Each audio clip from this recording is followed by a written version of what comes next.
আসলে আমরা ধার্মিকতা দিনদারি বলতে অনেক সময় কিছু আনুষ্ঠানিকতাই বুঝি।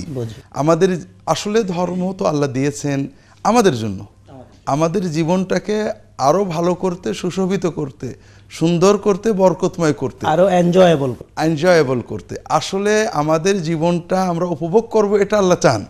শুধু বিষয়টা হলো উপভোগটা হবে সামগ্রিক, আমাদের শুধু যেন দেহই খুশি না হয়, আত্মা দেহ মন খুশি হয়, আর হবে সামগ্রিক কল্যাণ। অর্থাৎ আমার শুধু এই আজকের রাত্রে উপভোগ করব, কালকে টেনশন করব তা নয়, আমরা যেন এই দুনিয়ার জীবন এবং আখিরাতের জীবন পুরোটাই উপভোগ করতে পারি। জি, এজন্য আল্লাহ তাআলা দিন দিয়েছেন। আমরা দিন পালন করলে আল্লাহ তাআলার উপকার হয় না, এমনকি আমরা দিন পালন করলে আল্লাহ রাসূল সাল্লাল্লাহু আলাইহি ওয়াসাল্লামের কোনো উপকার হয় না। আর এজন্যই জীবনের স্বাভাবিক কর্মগুলোকে একটু সাজিয়ে নিয়ে আমরা অনেক কল্যাণ পেতে পারি। যেমন যেটা আপনি আজকে তুলেছেন, ঘুম। প্রতিটি মানুষই ঘুমায়, কিন্তু এই ঘুম যদি একটু সুন্নাত মতো হয় তাহলে ঘুমের মাধ্যমে আমরা জাগতিকভাবে উপকৃত হতে পারি, সওয়াব পেতে পারি। যেমন আমরা প্রত্যেকেই দাঁত ব্রাশ করি, মুখ ব্রাশ করি, প্রতিটি মানুষই। যখন কেউ সকালে ঘুম থেকে ওঠে ঘুমাতে যাওয়ার আগে দাঁত ব্রাশ করেন, দাঁত ব্রাশ না করলে দাঁতে পোকা হবে। ঈমান থাক আর না থাক, যে কোনো ব্যক্তি তার দাঁতটা পরিষ্কার হবে, মুখে দুর্গন্ধ হওয়ার ভয়। কিন্তু মুমিন যখন চিন্তা করেন, রাসূলুল্লাহ সাল্লাল্লাহু আলাইহি ওয়াসাল্লামের সুন্নত, তিনি বলেছেন নামাজের আগে দাঁতটা ব্রাশ করতে হবে, ঘুমাতে যাওয়ার আগে দাঁতটা ব্রাশ করতে হবে, আল্লাহ খুশি হন, ফেরেশতারা খুশি হয়। তখন এই জাগতিক ফলাফলের পাশাপাশি ওই মুমিনের হৃদয় উজ্জীবিত হচ্ছে আল্লাহর জিকিরে, এবং তার আমলনামায় ব্যাপক সওয়াব জমা হচ্ছে, তার দুনিয়া এবং আখিরাত বরকতময় হচ্ছে। এটা আল্লাহ তাআলার জিকিরে পরিণত হয়েছে, জিকিরে ইবাদতে পরিণত হয়ে যায়, আল্লাহর জিকির এবং রাসূলুল্লাহর সুন্নতে পরিণত হয়ে গেল। তাহলে শুধুমাত্র অনুভবের কারণে, চেতনার কারণে আমাদের জাগতিক কর্মটাই ইবাদতে পরিণত হয়ে গেল। ঠিক তেমনি ঘুমের প্রথম বিষয় হলো ঘুমের গুরুত্ব। আল্লাহ তাআলা কোরআন কারীমে বারবারই ঘুমের গুরুত্ব, জাআলনা নাওমাকুম সুবাতা, আল্লাহ তাআলা বারবার কোরআনে বলেছেন তোমাদের ঘুমকে আমি তোমাদের পরিপূর্ণ বিশ্রাম দিয়েছি। ঘুম তোমাদের বিশ্রাম, এবং সেই ঘুমটা রাতে হতে হবে, এটা আল্লাহ বারবার বলেছেন। আমরা বর্তমান আধুনিক সভ্যতায় অনেক সময় গভীর রাত পর্যন্ত জেগে থাকি, দিনের বেলায় ঘুমাই। এটা আল্লাহর নিয়মের বিপরীত, যেটা আমরা প্রকৃতি বলি, প্রকৃতির নিয়মের বিপরীত, এটা আমাদের ক্ষতি করবে। এবং রাসূলুল্লাহ সাল্লাল্লাহু আলাইহি ওয়াসাল্লামের সুন্নতের বিপরীত, যেটা তিনি নিষেধ করেছেন, আমরা একটু পরে জানবো ইনশাআল্লাহ। তাহলে ঘুমের প্রথম বিষয় হলো আল্লাহ তাআলা আমাদেরকে ঘুম দিয়েছেন আমরা যেন গভীরভাবে বিশ্রাম নিয়ে আবার উজ্জীবিত হতে পারি, এবং রাত্রিবেলায় কিছু সময় ঘুমানোর জন্য আল্লাহ কোরআন কারীমে বারবারই বলেছেন। রাসূলুল্লাহ সাল্লাল্লাহু আলাইহি ওয়াসাল্লাম ঘুমাতে নির্দেশ দিয়েছেন। এখানে যে বিষয়টা গুরুত্বপূর্ণ সেটা হলো, আমরা রাত জেগে গান শোনা, রাত জেগে খেলা দেখাকে খারাপ মনে করি, কিন্তু রাত জেগে ওয়াজ মাহফিল শোনা বা রাত জেগে আল্লাহর ইবাদত করা, এটা হয়তো মনে করি ভালো কাজ। কিন্তু রাসূলুল্লাহ সাল্লাল্লাহু আলাইহি ওয়াসাল্লাম এই ক্ষেত্রেও ব্যালেন্স করতে বলেছেন। অনেক সময় বিভিন্ন ধর্মেও রয়েছে আল্লাহর সাথে সম্পর্কের আবেগে রাতের পর রাত জেগে জেগে ইবাদত বন্দেগী ধ্যানে কাটানো, দিনের পর দিন রোজা অথবা উপবাস পালন, এটা এক ধরনের আবেগ তৈরি হয়, এটা মজাও লাগে। কিন্তু রাসূলুল্লাহ সাল্লাল্লাহু আলাইহি ওয়াসাল্লাম এটা থেকে কঠিনভাবে নিষেধ করেছেন, এবং এই নিষেধ থেকে আমরা সুন্নতের চেতনাটা বুঝতে পারবো আসলে সুন্নতটা কি। বিভিন্ন হাদিস এসেছে এ ব্যাপারে, তার ভিতরে একটা হাদিস সহিহ বুখারী, মুসলিম, অন্যান্য গ্রন্থে এসেছে। রাসূলুল্লাহ সাল্লাল্লাহু আলাইহি ওয়াসাল্লামের কিছু কয়েকজন সাহাবী তারা উম্মুল মুমিনিনদের কাছে, রাসূল সাল্লাল্লাহু আলাইহি ওয়াসাল্লামের স্ত্রীর কাছে গেলেন তার আমল জানতে।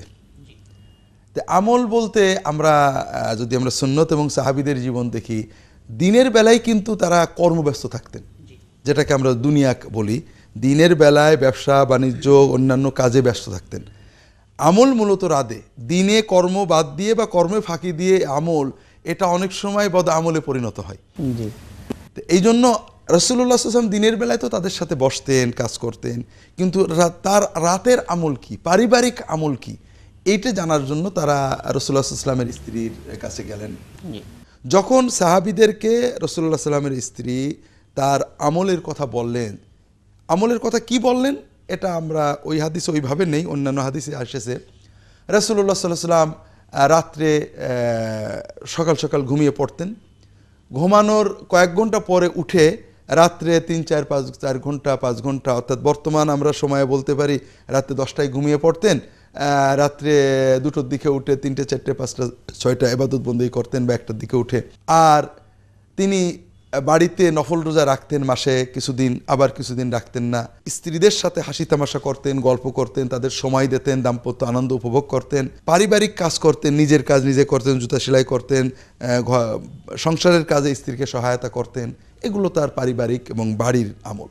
যখন সাহাবিগণ এই আমলগুলো জানলেন তখন তারা বললেন কান্নাম তাকাল্লুহা, তারা আমলগুলোকে কম মনে করলেন যে রাসূলুল্লাহ সাল্লাল্লাহু আলাইহি ওয়াসাল্লাম রাতে মাত্র 3-4 ঘন্টা বা 5 ঘন্টা তাহাজ্জুদ পড়েন, বাকিটা ঘুমান, মাসে 3-4 দিন 10 দিন রোজা রাখেন, বাকিটা রোজা রাখেন না, স্ত্রীদের সাথে ঘন্টার পর ঘন্টা সময় দেন, আনন্দ ফুর্তি করেন, এটা মনে হয় ইবাদত হিসেবে একটু কম।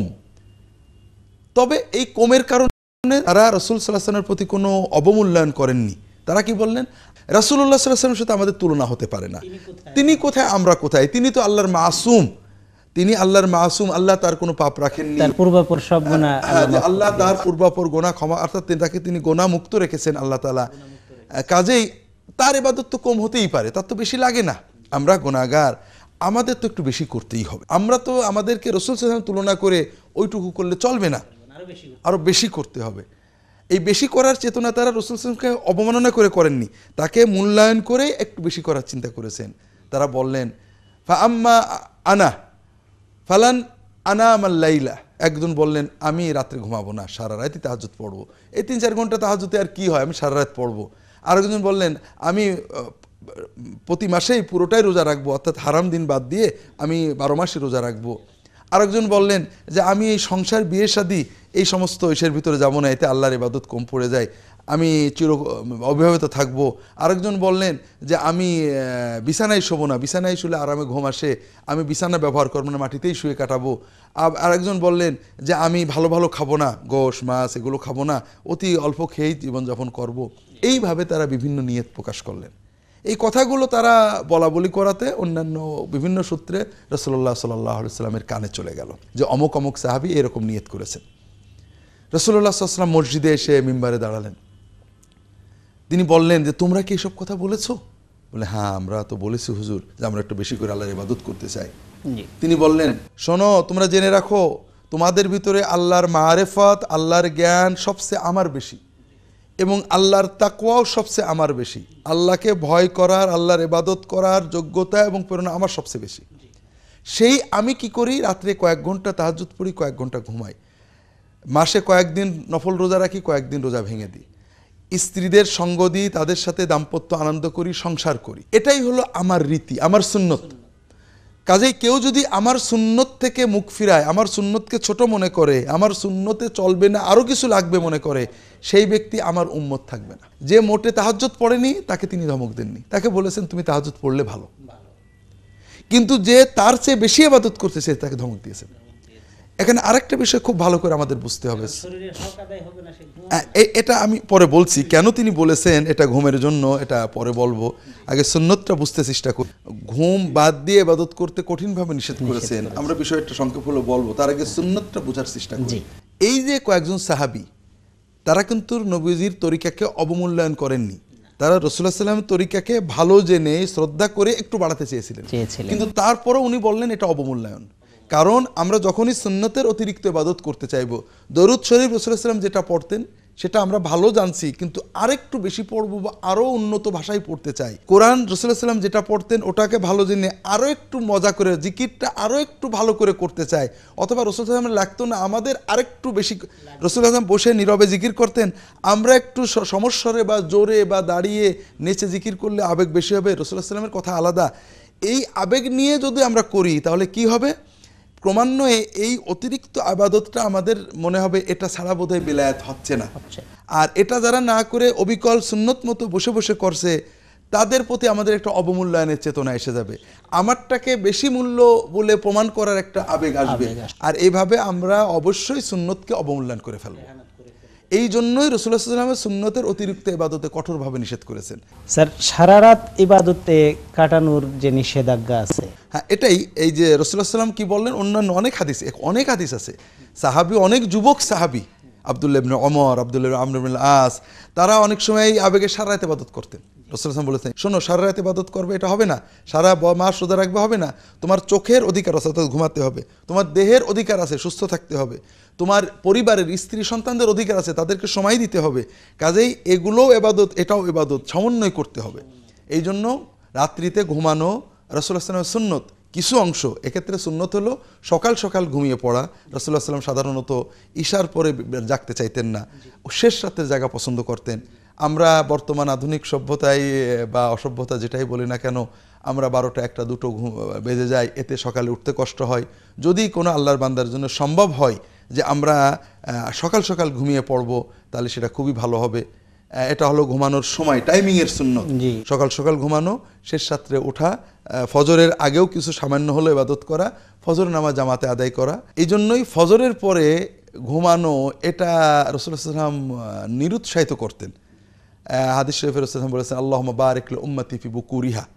এই ফজরের পরের যে সময়, এই সময় আল্লাহ আমার উম্মত কর্ম করলে কর্মে বরকত দেবে। সুবহানাল্লাহ। আপনারা লক্ষ্য করবেন, যদি ফজরের পরে আপনি কর্ম করেন, কর্মে লেগে যান, যে বরকত আসবে, ফজরের পরে যদি ঘন্টাখানেক ঘুমান, ওই বরকতটা ওই 1 ঘন্টাতে আপনার পুরো দিনের বরকত নষ্ট হয়ে যায়। স্যার, আমরা জানতে চাই তাহলে ঘুমের সুন্নত তরিকা আছে নবীজি সাল্লাল্লাহু আলাইহি ওয়াসাল্লাম তাহলে কিভাবে ঘুমটা শুরু করতেন, কোন কোন আমল দিয়ে, এবং মাঝখানে ঘুম ভেঙে গেলে তিনি কি করতেন, এবং ঘুম থেকে জাগতেন কি পদ্ধতিতে, আমাদেরকে যদি এই সুন্নত। এটা আসলে সবচেয়ে গুরুত্বপূর্ণ বিষয়। আমরা আমাদের জীবনটাকে সুন্নত দিয়ে আলোকিত করতে চাই।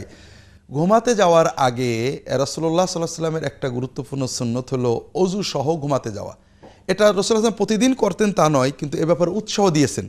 তিনি বলেছেন, যদি কেউ অজু করে অজু সহ বিছানায় শুয়ে ঘুমিয়ে পড়ে, তাহলে আল্লাহ তাআলা 2জন ফেরেশতা পাঠিয়ে দেন, যারা ওই ব্যক্তির সাথে ওই বিছানায় শুয়ে থাকে। সুবহানাল্লাহ। ওই ব্যক্তি সারা রাত ঘুমিয়ে নড়াচড়া করে, আর 2 ফেরেশতা তার জন্য দোয়া করে। সুবহানাল্লাহ। এবং আমরা জানি যে রাত্রে ঘুমানোর আগে একান্ত পুষ মাঘ মাস ছাড়া অন্য সময়ে যদি সুন্দর করে ব্রাশ করে, মেসওয়াক করে, এটা সুন্নত, অজু করে আমরা শুতে যাই, আমাদের ঘুমটাও ভালো হবে। দ্বিতীয়ত, অজুর পরে কিছু জিকির করে শোয়া। সেই জিকিরটা ন্যূনতম রাসূলুল্লাহ সাল্লাল্লাহু আলাইহি ওয়াসাল্লাম হযরত ফাতেমা রাদিয়াল্লাহু তাআলা আনহাকে যেটা শিখিয়েছিলেন, লম্বা বলার সময় নেই, 33 বার সুবহানাল্লাহ, 33 বার আলহামদুলিল্লাহ, 34 বার আল্লাহু আকবার, বিছানায় শোয়া অবস্থায় এগুলো বলে এরপর ঘুমিয়ে যাওয়া। এটা রাসূলুল্লাহ সাল্লাল্লাহু আলাইহি ওয়াসাল্লাম অত্যন্ত গুরুত্বপূর্ণ মাসনুন নির্দেশ। তিনি বলেছেন, কেউ যদি নিয়মিত স্বামী স্ত্রী এই অভ্যাস করতে পারে, তাহলে তাদের পরিবারে আল্লাহ বরকত দেবেন এবং তাদের সংসার জীবনটাকে সহজ করবেন। এছাড়া সূরা ফালাক, ইখলাস, নাস, এছাড়া সূরা ইখলাস, সূরা ফালাক, সূরা নাস 3 বার করে পড়া, সম্ভব হলে হাতে ফু দিয়ে গায়ে হাত বুলানো, আয়াতুল কুরসি পড়া। এছাড়া কিছু দোয়া রাসূলুল্লাহ সাল্লাল্লাহু আলাইহি ওয়াসাল্লাম শিখিয়েছেন। একটা দোয়া, আল্লাহুম্মা রাব্বাস সামাওয়াতি ওয়াল সাব'i ওয়া রাব্বাল আরদি ওয়া রাব্বাল আরশিল আযীম। আল্লাহ, আমি আপনার কাছে আশ্রয় চাচ্ছি, আপনার নিয়ন্ত্রণে যা আছে এইরকম কিছু যেন আমার ক্ষতি করতে না পারে। কত বড় দোয়া, যে আল্লাহর কাছে সারেন্ডার করবেন, আল্লাহ আমাকে তোমার আন্ডারে দিয়ে দিলাম, তোমার নিয়ন্ত্রণে যা আছে, তোমার নিয়ন্ত্রণে যা আছে, আল্লাহর নিয়ন্ত্রণে সবই আছে, এমন কিছু যেন আমার অকল্যাণ করতে না পারে, আর আমাকে ঋণমুক্ত করে দেবে, সচ্ছলতা দেবে। এর চেয়ে বড় দোয়া তো আর কিছু নেই।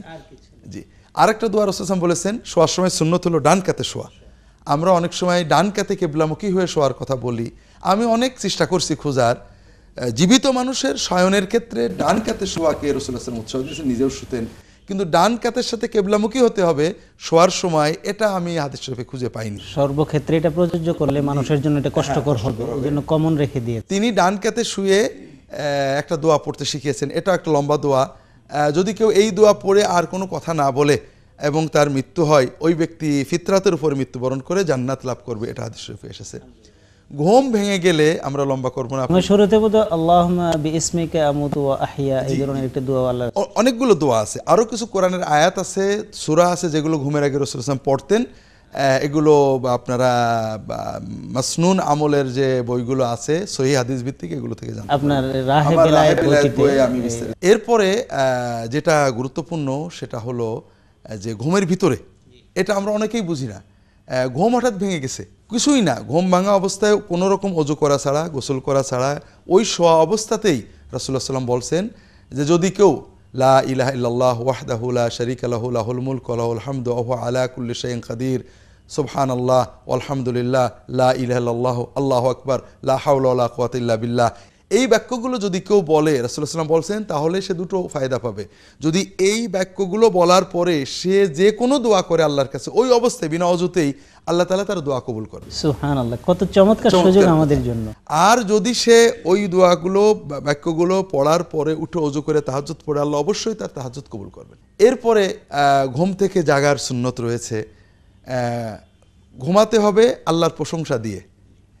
আমরা জীবনকে পজিটিভ করব, ঘুমানোর সময় আল্লাহর প্রশংসা করে ঘুমাবো, যে আল্লাহ তুমি দিনটাকে খুব ভালো কাটিয়েছো, খুঁটিনাটি অসুবিধা ছিল কিন্তু তোমার নিয়ামত অনেক ছিল, আলহামদুলিল্লাহ। আর ঘুম থেকে উঠে রাসূলুল্লাহ সাল্লাল্লাহু আলাইহি ওয়াসাল্লাম প্রথম কথা বলতেন আলহামদুলিল্লাহ, আল্লাহর প্রশংসা, যে আল্লাহ তাআলা আমাকে নতুন জীবন দিলেন।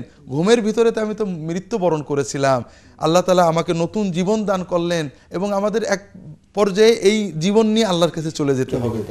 এই যে অনুভূতি, ঘুম আমরা ঘুমাই স্বাভাবিক, ঘুম থেকে ভাঙি স্বাভাবিক, কিন্তু এটাও যে আল্লাহর বড় একটা নিয়ামত, তাহলে আমাদের বুঝতে হবে আল্লাহর প্রতিটি নিয়ামত হৃদয় দিয়ে অনুভব করতে হবে। এবং ফজরের সুন্নত ঘরে পড়া, ফজরের সুন্নত আদায় করে মসজিদে হেঁটে যাওয়া, হাঁটার সময় কিছু দোয়াও রাসূলুল্লাহ সাল্লাল্লাহু আলাইহি ওয়াসাল্লাম শিখিয়েছেন, এগুলো সবই ঘুমের সাথে জড়িত।